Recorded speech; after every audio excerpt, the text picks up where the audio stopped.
දැන් මේ අපූර්ව ශෛලිය මේ බෙරහඬ මේ නාද එකට සම්මිශ්‍රණය වෙලා ගීත නදත් එහි ස්වරත් බෙරහඬත් එහි ස්වරත් සමග අපූර්වට හැඬ පැළඳ අංග චලන ඇතිව ආතුර්යා ලෙඩා ළඟට මේ සුවය රැගෙන එන යකදුරා ඉබේම ලෙඩාව සූපත් කරනවා. මොකද අර තිබුණු විකාර රූපී මනස සිතුවිලි මේ සඳහා ඒකාග්‍ර වෙලා මේ හඬට මේ රුවට මේ හැඩට තමන්ගේ මනස සූපත් කරගන්නවා. ඕක තමයි අපි ආගහොම වලින් එදා කළේ.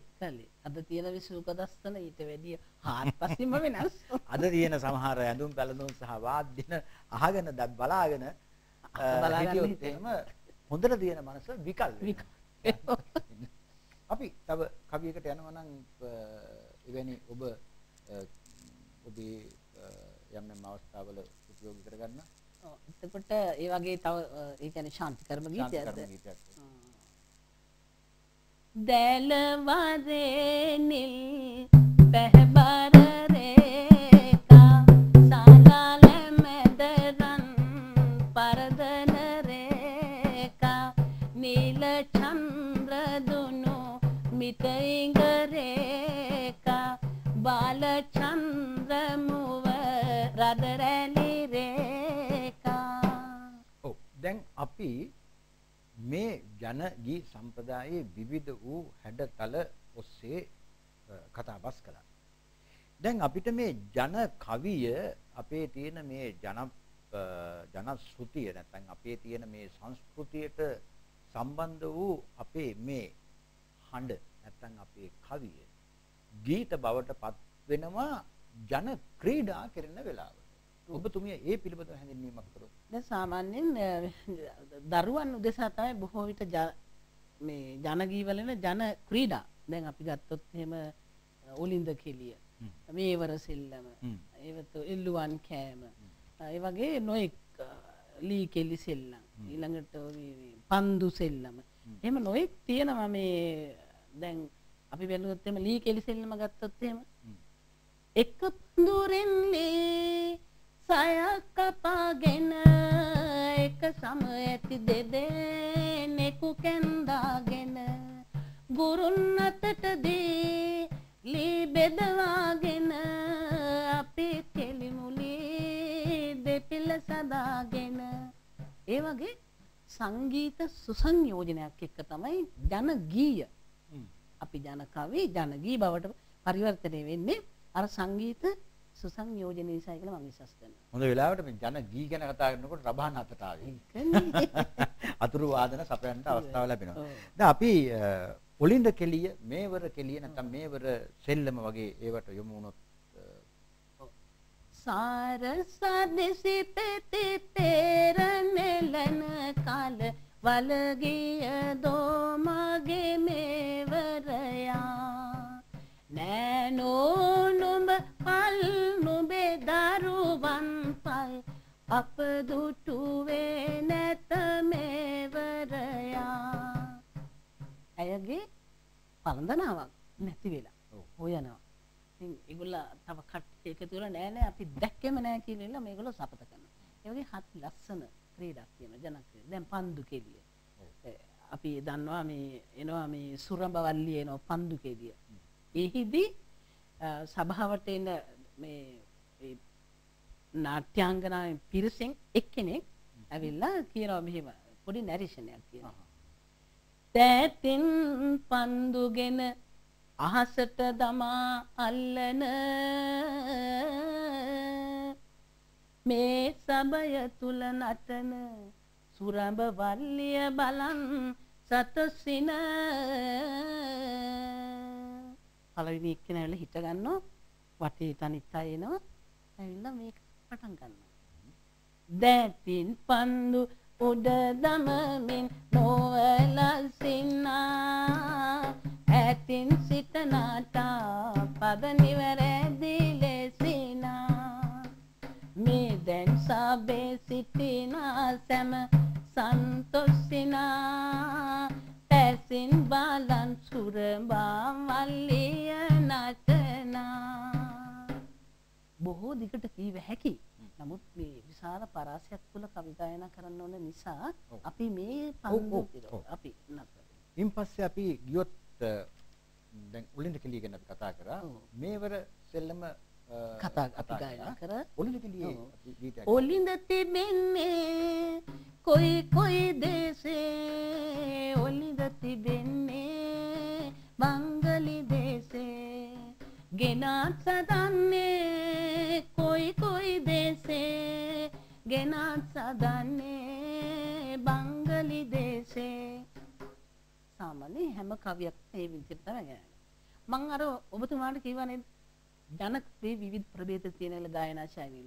බොහෝ විට දරුවන් මේ දැන් විරිත් ගත්තොත් අපි හිතමු 18මත් විරිතක් 16මත් විරිතක් සියල්ල එක විදිහට ගායනා කරන්නේ. දැන් මම හිතනවා මම මේ ඉදිරිපත් කර වැඩසටහනේදී බොහෝ දෙනෙක් තේරුම් ගන්න නැති ජන කවියේ ගායනා ශෛලීන් නැති විවිධ ප්‍රභේද ගැන. විවිධ ගායනා ක්‍රම ගැන. ඔව් මොකද දැන් ඒ කවිය ගායනා කරනකොට අපි සාමාන්‍ය අරුතෙන් පස්සෙන් කියනවා දැන් සමහර අය මේ ඇදලා ගායනා කරන්න ඕන එක ඉක්මනට කෙටියට ගායනා කරන්න ඕන ඒවා ඇදලා ගායනා කරනවා.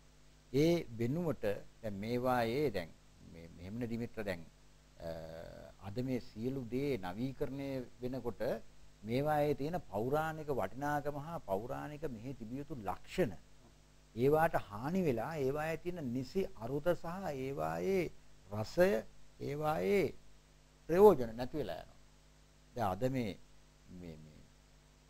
පිරිතට පවා ඒ දෙන්නේ වෙලා තියෙන්නේ. අද පිරිත් පවා එක් ස්වාමින් වහන්සේලා තම තමන් විසින් නිර්මාණය කරගන්නා ලද ස්වරපන්ති වලට ගායනා පිරිත් අනුව ගායනා පිරිත් අනුව පිරිත් ගායනා කරන්න කියලා පිරිතේ තියෙන ආනිසංසත් දැන් නැති කරගෙන තියෙනවා. පිරිතේ තියෙන අගද අත ඒකට තමයි හොඳම උදාහරණය තමයි දැන් අපි වන්දනා කවි. ඔව්. ඒක තමයි පිරිතෝසිය. බුද්ධං සරණේ සිරස දරාගෙන ධම්මං සරණේ සිත පහදාගෙන සංඝං සරණේ සිවුරු දරාගෙන ඉඤ්ඤායි තුන් සර නෙයදහගෙන ස්වර දෙක තුනයි එකම රේන්ජ් එක තමයි මේ කියන්නේ. ඔව්. ඒ වන්දනා කවි. පිරිත් ඕසියට ගයන්නේ. එතකොට දැන් අපි මේ දැන් අර ජන ක්‍රීඩා ගැන ගායනා ඉදිරිපත් කරන වෙලාවේ මේ ජන ක්‍රීඩා බොහොමයක් අපිට සිහිපත් වෙන්නේ මේ සිංහල හින්දු අලුත් අවුරුදු කාලෙට. ඉතින් අපේ ඉලයේ තිබෙන මහා සැනකෙළිය සිංහල අලුත් අවුරුද්ද අප්‍රේල් මාසයේ බක් මාසයේ දෙන්නේ බක් මහා සැනකෙළිය කියලා කියනවා. දැන් මේ බක් මාසයේ තමයි මේ ඔක්කොම ජන ක්‍රීඩා ටික එළියට එන්නේ. ඉන්පස්සේ ආපහු ආයේ හමස් පෙට්ටියට දාලා ගැට ගහලා අරන් තිනවා. හැබැයි හොඳ වෙලාවට ඒ කාලයටවත් අඩුතරමින් මේ උත්සව සංවිධායකවරු මේ ක්‍රීඩා සංවිධානය කරන එකත් ලොකු දෙයක්. මොකද මෙහෙම ඒවා තියෙනවා කියලා හරි අපේ ඉන්න වත්මන් පරපුරට දැනෙනවා. ඉතින් දැන් ඒ අවස්ථාවට ඔය ජන ගායනා කරන්න තරගයක් තියෙනකොට මයික්‍රොෆෝනය දීලා ළමයින්ව කැඳුලා ජන ගායනා කරනකොට දැන් මේ ඔබ ගායනා කරන විදිහට තමයි. ඒ කියන්නේ මේ වාද්‍ය භාණ්ඩ නැතිව වෙනත් තාල භාණ්ඩ හෝ වෙනත් මේ ආධාරක ක්‍රම නැතුව අපි කියනවා අමුයෙන් ගායනා කරනවා. මොකද ඒක තමයි එදා ගැමියා ගායනා කරපු ශෛලිය. එදා සාම්ප්‍රදායික එදා හේනේ පැලේ මේ රබන් ගහ කිව්වේ නෑනේ. එතකොට මේ ක්‍රම වේදයන් නැත්නම් මේ අවුරුදු ක්‍රීඩාවලට අපට අමතක කරන්න බෑ මේ උන්චිලි වාරා. උන්චිල්ලාව පදින විට උන්චිල්ලාවේදී ගැයෙන කවි නැත්නම් ගීත. බොහෝ විට උන්චිල්ලාවේ අර පැද්දෙන තාලයට තමයි මේ උන්චිලි වාරම් කවි ගැයෙන්නේ වෙන මේ විදිහට. ඉඳගත්තේ මේ උස පුටුවක ගුබනා බැඳගත්තේ මේ ජය කොන් ඡන්දය මුදුනා ඇඳගත් හිමි වත කුත් ආභරණා බැඳගත් මිනා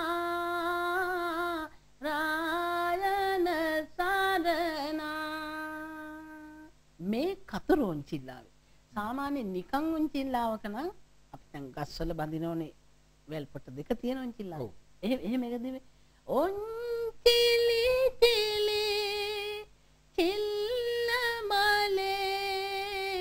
රැල්ල දිගට නෙල්ලි කැලේ අර සුළඟත් එක්ක පැද්දෙන ස්වරය තමයි ඊට මේ ඔබින තාලය වෙන්නේ. දැන් දිමිත්‍ර මට මම මගේ වෙනසරහන් අතරෙත් මම බොහෝ දුරට තියෙන කතාවක් තියෙනවා මේ සිංහල අලුත් අවුරුදු කාලේ අපේ කුඩා කාලේ අපේ යෞවන කාලයේ ගමේ කිවෙනකොට මේ අපේ දැන් ඔය ගමට වුණත් දැන් කාලේ වගේ තරංගයක් නැහැ. ගමට මේක උන්චිලාවයි බඳින්නේ.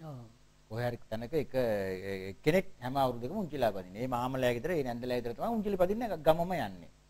එතකොට අනිත් අය යනකොට හැන්දෑවට කැවිලි පෙවිලි අරගෙන යනවා. ඒ ගෙදර තේවක් කරනවා, කෝපිවක් කරනවා. ඒවා බිබි උන්චිල්ලාව පදිනවා. ඒකට මේ තහනමක් නැහැ. එදාට ඕනෑම හැඩ වැඩ ගෑනු ළමයෙක් චීත්තයක් ඇඳගෙන මොකද ගවුම උඩ යනවනේ. ඒකද චීත්තයක් පටල ගන්නවා. අනිවාර්යයෙන්. චීත්තයක් පටලගෙන එනවා මේ උන්චිල්ලාව පදින්න. ඉතින් මට මතකයි දැන් ඔය ඒ අපේ නැන්දා ඇය මේ උන්චිලි වාරම් ගායනා කරන්න හරි දක්ෂයි. ඇය එතන උන්චිලා පදින්න එනවනම් ඒ උන්චිලා පදින්න ඔක්කොම අත්වැල් ගායනා කරන්න ඕන. ඒක නීතියක්. ඒක නීතියක්. අපි පුංචි අපිත් වැඩි හිටියොත් මොම අත්වැල් ගායනා කරන්න ඕන. ඉතින් මේ හරි අපූර්ව අත්දැකීමක් මම කියන්නේ. දැන් මේ අත්වැල් ගායනාවත් එක්ක මේ කවියට පේලි 16ක් හැදෙනවා. ඒ කියන්නේ පළවෙනි පදය දෙපාරක් ඒ නැන්දා කියනවා. ඒතර පළවෙනි පදේ ඇය කියනවා අපි ඔක්කොම පිරිස ඒ පදය කියනවා. එතකොට දෙවෙනි වතාවට නැවත ඒ පදයම කියනවා. ඒතර පළවෙනි පදේ 4 පාරක් ගායනා කරනවා. මේ ඇයට තිබුණා ඇයටම ආවේනික මේ ස්වර පන්තියක් සහ ගායන රටාවක්.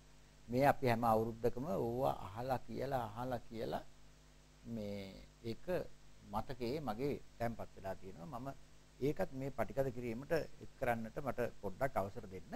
දැන් ඇය මෙන්න මේ විදිහට තමයි ඇය ගායනා කරන්නේ. ඇය ඒ කාලේ මේ බොහොම උස්සහඬින් ගායනා කරන්නේ. උඩ යන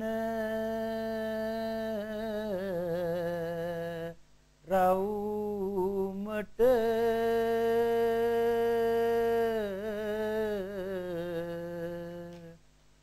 පපුවයි දාන්නේ කිව්වම අපි ඔක්කොම උඩ යන කියලා කියනවා. ඊළඟට ඇය නැවත ඒ පදේ කියනවා. අපි නැවත ඒ පදේ කියනවා. ඉන්න අනතුරුව තමයි ඇය දෙවෙනි පදයට යන්නේ. පහලට එන කොට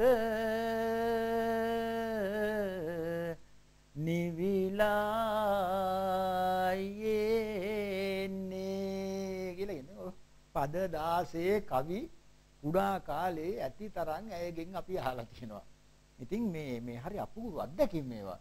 ඉතින් අර මේ සියල්ලාද මේ අපේ සමාජයෙන් අපේ ගම් වලින් අපේ සමාජයෙන් ඈත් වෙලා මේවා හුදෙක්ම රූපවාහිනී නාලිකාවල සංදර්ශනාත්මක සිංහල අවුරුදු උත්සව බවට පත් වී තිබීම හරිම කනගාටුදායකයි. ගමේ උන්චිල්ලාවක් බඳින්නේ ගමේ ගෑන් ළමයි චීත්ත ඇඳලා ගිහිල්ලා උන්චිල්ලාව පදින්නේ නැහැ.